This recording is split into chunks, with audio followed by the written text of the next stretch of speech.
ہم آج کی اس مجلس میں اپنے محترم استاد محمد سعید بادنجکی کو خوش آمدید کہتے ہیں۔ اللہ تعالیٰ سے دعا ہے کہ اللہ تعالیٰ ہمارے لیے آج کی اس مجلس کو بہت بابرکت بنائے، ہمیں بہت کچھ سیکھنے کا موقع ملے۔ اس سے پہلے کہ لیکچر شروع ہو، میں مختصراً شیخ صاحب کا تعارف کرا دیتی ہوں۔ شیخ صاحب کا نام محمد سعید ہے، جو عرب انداز سے ہٹ کر ہے۔ عموماً عربوں کے ہاں نام کے بیچ میں بن لگتا ہے، جیسے محمد بن سعید، لیکن ان کا نام مرکب ہے محمد سعید۔ آپ کے والد ایک معروف تاجر ہیں، آپ سیریا سے تعلق رکھتے ہیں۔ والد کی طرف سے آپ کا سلسلہ حضرت حسین بن علی رضی اللہ تعالیٰ عنہ کے ساتھ جا ملتا ہے، اسی طرح والدہ کی طرف سے بھی آپ کا سلسلہ وہیں پر جا کر ملتا ہے۔ آپ کے آباء و اجداد میں سے ایک عالم اور بزرگ نبہان الجبرینی عراق سے جبرین نام کے ایک قصبے میں 6 صدی کے آخر میں حلب آئے، جو علم، دین اور تقوی میں بہت مشہور تھے۔ آپ کا خاندان ایک علمی خاندان تھا، جن کا ذکر تاریخ کی مختلف کتابوں میں بھی ملتا ہے، مثلاً صفدی کی کتاب میں، اسی طرح ابن حجر الاسقلانی کی کتاب الدرر الکامنہ میں۔ ان کے جد امجد نبہان کو شیخ الدیار الحلبیہ کہا گیا، کہ حلب کے علاقے کے بہت مشہور شیخ، اور ابن حجر اسقلانی جنہوں نے بخاری کی شرح فتح الباری لکھی ہے، وہ بنفس نفیس خود ان کے اس جد امجد کے پاس تشریف لائے۔ ان کے جو جد امجد تھے پھر وہاں سے حلب کی ایک جگہ میدان چک میں جاگزیں ہوئے، وہیں سے پھر یہ لفظ جو تھا بازنجک بنا اور جس کی طرف یہ منسوب ہوئے۔ 1 صدی قبل تقریباً ان کے ایک اور جد امجد شیخ محی الدین بازنجکی پیدا ہوئے، جو بہت عالم اور فقیہ تھے اور طریقہ قادریہ کے شیخ تھے۔ آپ جانتے ہیں کہ تصوف کے مختلف سلسلے ہیں، اور وہ حلب میں اس طریقے کے شیخ تھے، لیکن جس تصوف کو وہ فالو کرتے تھے وہ بالکل حق پر مبنی تھا، جس میں قرآن و سنت کے خلاف کوئی چیز نہ تھی۔ سلطان عبدالحمید جو ترکی کے سلطان تھے خلافت عثمانیہ میں، انہوں نے جب ان کے اس جد امجد کے بارے میں سنا تو بہت خوش ہوئے اور انہیں ایک علاقہ لکھ کر دینا چاہا، جس کا انہوں نے انکار کر دیا کہ نہیں، مجھے دنیا سے رغبت نہیں ہے۔ ان کی والدہ کا نام خدیجہ تھا، اور ان کے نانا بھی ایک بہت بڑے عالم تھے۔ یہ کہتے ہیں کہ میں سب سے زیادہ اپنے نانا سے متاثر ہوا، اور زندگی میں ان کو دیکھ کر میرے دل میں یہ خواہش ہوئی کہ میں بھی ان کی طرح ایک عالم بنوں۔ ان کے جو ننیال ہیں وہ بھی 300 سال سے علمی مسند سے تعلق رکھتے تھے۔ شیخ محترم 1951 میں پیدا ہوئے۔ شروع میں آپ نے ایک اسکول تھا جمعیت تعلیم الشرعیہ، وہاں پر تعلیم حاصل کی۔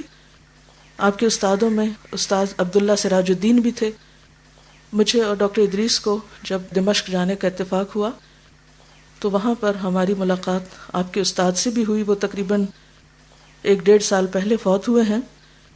اسی طرح آپ کے شیوخ میں شیخ محمد اللہ حجار بھی ہیں، جو آج کل مدینہ میں ہوتے ہیں، تقریباً 90 سال کی ان کی عمر ہے، اور کہتے ہیں کہ مجھ پر ان کا بہت بڑا احسان ہے، میں نے ان سے صرف علم نہیں سیکھا بلکہ دین کا اور استاد کا اور علماء کا ادب بھی سیکھا ہے۔ 17.5 سال کی عمر میں آپ نے اپنے علاقے میں جو بھی علوم تھے وہ حاصل کر لیے۔ کہتے ہیں کہ ہمارے ایک رشتہ دار تھے شیخ عبد الفتاح ابو غدہ، ہو سکتا ہے کہ اس عالم کا نام آپ نے کبھی سنا ہو۔ یہ پہلی دفعہ انڈیا اور پاکستان کے اسکالر سے ملنے کے لیے تقریباً 40 سال پہلے آئے۔ کہتے ہیں کہ واپسی پر انہوں نے ایک کتاب لکھی جس میں انڈیا اور پاکستان کے مدارس کو اور علماء کے بارے میں بہت کچھ لکھا گیا تھا۔ اس کتاب کو پڑھ کر مجھے بہت شوق ہوا کہ میں بھی علم حاصل کرنے کے لیے ان علاقوں کا سفر کروں۔ تو 60s کے آخر میں یہ انڈیا اور پاکستان تشریف لائے، جبکہ کہتے ہیں کہ پہلی دفعہ جب میں گھر سے نکلا تو میری عمر 17.5 سال تھی اور میرے چہرے پر ایک بال بھی نہ تھا، اور جب میں نے گھر والوں سے اجازت لینا چاہی تو والدہ تو خوشی سے مان گئی، لیکن والد اس بات کی اجازت نہیں دیتے تھے کہ اتنے دور دراز علاقے میں جس کی زبان بھی کوئی نہ جانتا ہو وہاں علم حاصل کرنے کے لیے جایا جائے۔ لیکن کہتے ہیں کہ ایک بہت طویل قصہ ہے کہ کس طرح مجھے اجازت ملی۔ بہرحال میں وہاں سے نکلا، دارالعلوم لکھنؤ گیا، اور ابو الحسن علی الندوی جو کہ ایک مشہور عالم دین ہے، آپ نے ان کا نام سنا ہوگا، ان سے تقریباً 3 سال استفادہ حاصل کیا، حدیث سنائی۔ اسی طرح ایک بہت مشہور محدث ہے حبیب الرحمن العظمی، ان سے حدیث پڑھی۔ یہ کہتے ہیں کہ مجھ پر پاک و ہند کا ایک بہت بڑا قرضہ ہے، اسی کو چکانے کے لیے بار بار میں اس علاقے کا سفر کرتا ہوں، اور یہاں کے لوگوں سے ایک خاص محبت اور تعلق ہے میرا، کیونکہ یہاں کے علماء سے بھی میں نے سیکھا ہے۔ 75 سے لے کر 99 تک آپ انگلینڈ میں رہے، کیونکہ شام میں دینی طبقے کے لیے حالات بہت تنگ ہو گئے تھے، وہاں سے بہت سے لوگوں کو ملک سے نکال دیا گیا تھا۔ بہرحال آپ نے ایک طرح سے پولیٹیکل اسائلم لیا وہاں انگلینڈ میں، اور اس سے پہلے آپ مصر میں جامعہ ازہر میں بھی پڑھتے رہے۔ بہرحال مختلف جگہوں سے علم حاصل کرنے کے بعد آپ مانچسٹر میں اسلامک سینٹر کے مدیر تھے اور مجلس الشریعہ الاسلامیہ کے ممبر تھے۔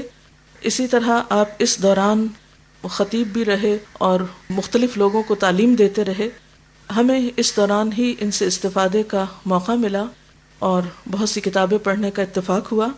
کچھ عرصہ پہلے یہ عمان چلے گئے اور تقریباً 26 سال بعد انہیں دوبارہ سیریا میں داخل ہونے کی اجازت ملی، تو اب سے تقریباً 6 ماہ پہلے یہ اپنے وطن لوٹے ہیں، اور آپ کے 4 بچے ہیں، جن میں سب سے بڑا بیٹا مصعب جس کی عمر 25 سال ہے، پھر سلافہ بیٹی کا نام ہے 22 سال کی، پھر لبابہ بیٹی ہے جن کا عمر 20 سال ہے، پھر چھوٹا بیٹا حوازن 7 سال کا ہے، اور مختلف کتابیں انہوں نے لکھی ہیں۔ دن رات سیکھنے اور سکھانے سے ان کا تعلق ہے۔ اب میں شیخ صاحب کو دعوت دیتی ہوں کہ وہ اپنے نفع مند علم سے ہمیں بھی بہرہ یاب کریں۔ الآن ارجو من حضرتکم ان تتفضلوا وتشرفونا بالعلم النافع انشاءاللہ، فلیتفضل الاستاذ مشکورا۔ الحمد لله نحمده ونستهديه ونستغفره ونعوذ بالله من شرور أنفسنا ومن سيئات أعمالنا، من يهده الله فلا مضل له ومن يضلل فلا هادي له، وأشهد أن لا إله إلا الله وحده لا شريك له، وأشهد أن محمدا عبده ورسوله، اللهم صل على محمد وعلى آل محمد كما صليت على آل إبراهيم إنك حميد مجيد، اللهم بارك على محمد وعلى آل محمد كما باركت على آل إبراهيم إنك حميد مجيد، أما بعد، فإنه ليسرني ويسعدني ويطيب لي أن أعرب لكم عن غبطتي بهذا اللقاء المبارك الذي اجتمعنا فيه على طاعة الله وعلى محبته ومحبة رسوله صلى الله عليه وسلم. فما الذي جمعنا في هذا المكان لولا رغبة كل واحد منا، أعني لولا رغبة كل واحدة منكن أن ترضي ربها بالتفقه في دينه وبالتعرف على منهج نبيه صلى الله عليه وسلم ودعوته ورسالته.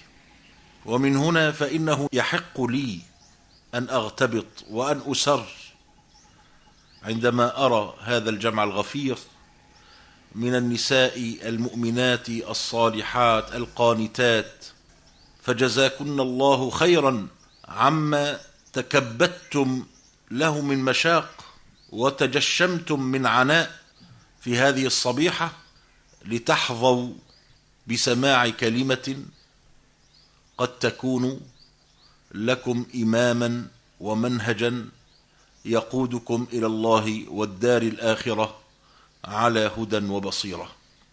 وقد فكرت فيما أتحدث به إليكن في هذا الصباح، فشرح الله صدري للحديث عن معنى قوله عز من قائل، وهو يبشر هذه الأمة المرحومة الكريمة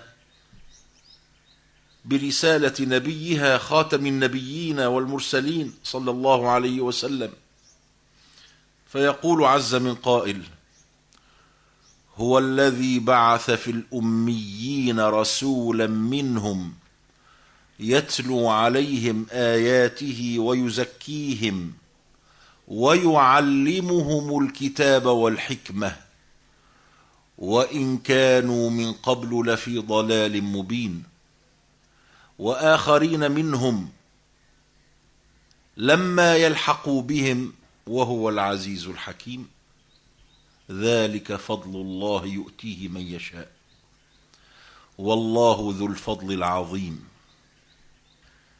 وإذا تأمل المتأمل هذه الآيات الكريمات البينات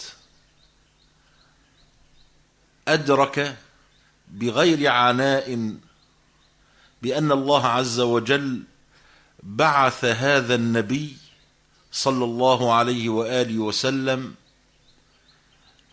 ليتلو على الخليقة آيات الله المنزلة عليه من اللوح المحفوظ، وهو القرآن الكريم